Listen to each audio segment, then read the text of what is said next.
As professionals working with individuals with disabilities, it is our responsibility to ensure that we communicate in a manner that is not only respectful, but that is understandable and accessible to the persons with whom we are communicating.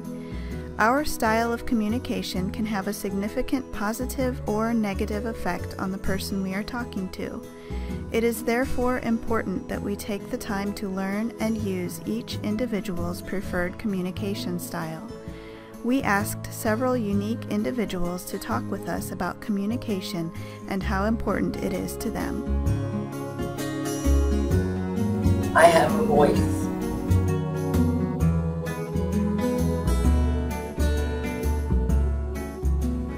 I think a lot of things for people with disabilities need to be shared. I think in my mind, people with disabilities have been sheltered and quiet, and nobody knew.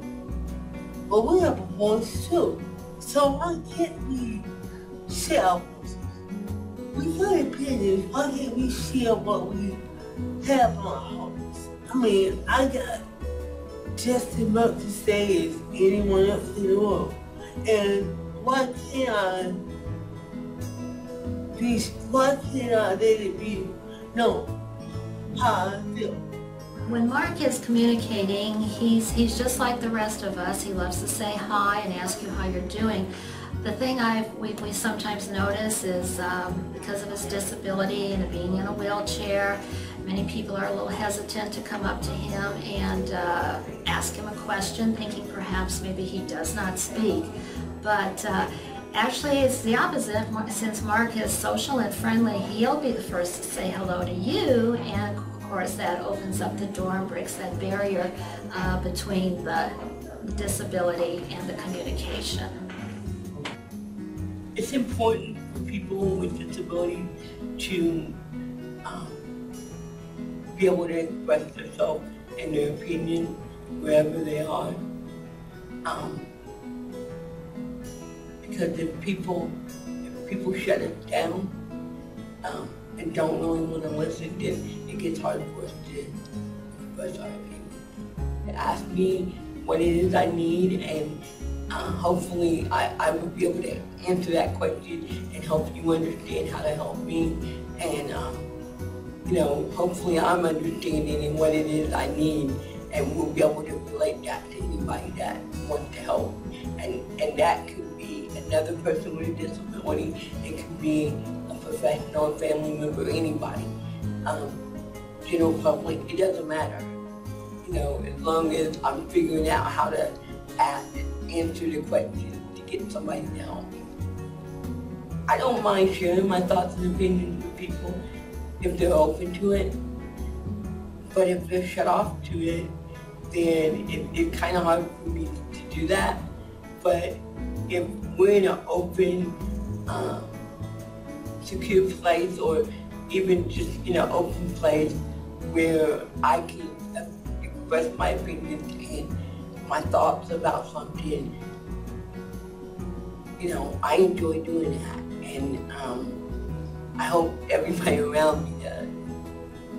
I have to feel like I can trust them in order to really be able to talk to them and share how I really feel, and to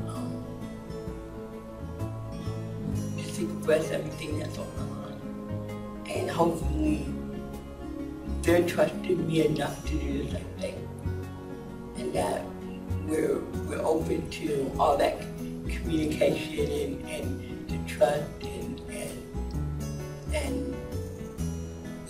one of the things that I hope happens is that when we're in a meeting, whatever we're doing, the information stays there.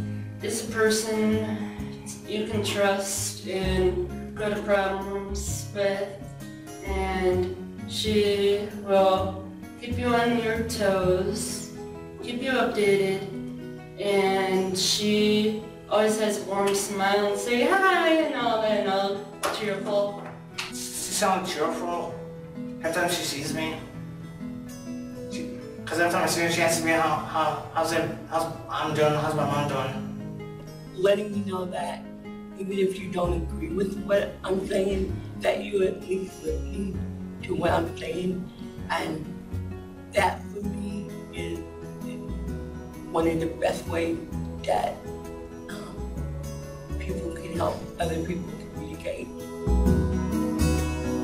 And she treats me with respect. I mean, Angie comes prepared. She breaks it down to where I can understand it and to where Mom can understand it. I like to help people, and I would, if it's hard to explain, I'll try and work it out myself and try and make it easier on that person. I just often talk to them and ask questions. I'd like to see us understand the budgets more and everything like that. I'd like to see case managers really sit down and say, okay, we really have this problem and we need to resolve it. Mark loves people. Sometimes when people speak to him, he has a delay in processing the information, and because of that, they might think that he may not understand what they're asking him. So it's always good to appreciate that they would realize that he does hear their question, but it takes him a little while to reply back. He gets excited easily. Sometimes he'll become a little loud and shout, and sometimes that can be a little bit overwhelming. But as a guardian of Mark, everyone has been real thoughtful of me and my needs for Mark, and I appreciate that. In order for Mark's program and schedule to go smoothly, there's no doubt communication needs to be very effective between all of us as team members and myself and the case manager. I support communication through emails, phone calls. I'd like to know when his budget has been submitted, and as soon as it's approved, I like to know that information. I always like to know information about various providers that could help us out when we may not have a good provider for respite. Is there another one that we could talk about? And also a prompt reply is also appreciated. We all are busy with our schedules, but anything that can be done to assure me that my requests and questions will be handled in a timely manner would be appreciated. Each and every one of us could teach each other. One of my biggest challenges when I was in school was just figuring out how I learned, and it still relates to today, trying to figure out how to decipher all the information and put all the information to use that I know how to do, you know. And so one of my challenges is looking at something and processing it and understanding it and then using it. And so that's always a big challenge. I am a person. Just understand me as a person. Don't look at me as Melanie's different, because I'm not. I've been saying this to you all. I'm a person. I'm not a person with a disability. I don't look at us as a person with disabilities or anything like that. We just have capabilities and stuff that we need to learn. When you're communicating with people with disabilities, and just to remember that people with disabilities are the same as everybody else. We're more similar than we are different. And I think that's the biggest thing that everybody needs to understand, that we have the same hopes and dreams as the next person. It may not look like the next person, because hopefully it looks like our own unique self in the way we would do it. I am me. I know that I walk. I know that I talk.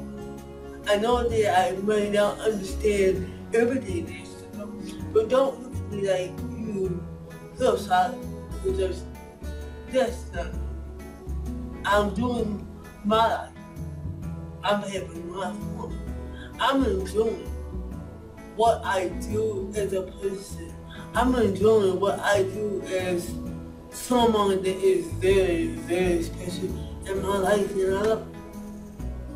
Hopefully, you know, you're inspiring people, you're doing things that you want to do, and helping other people do what they want to do. Helping people design the life that they want. Trying to figure out how to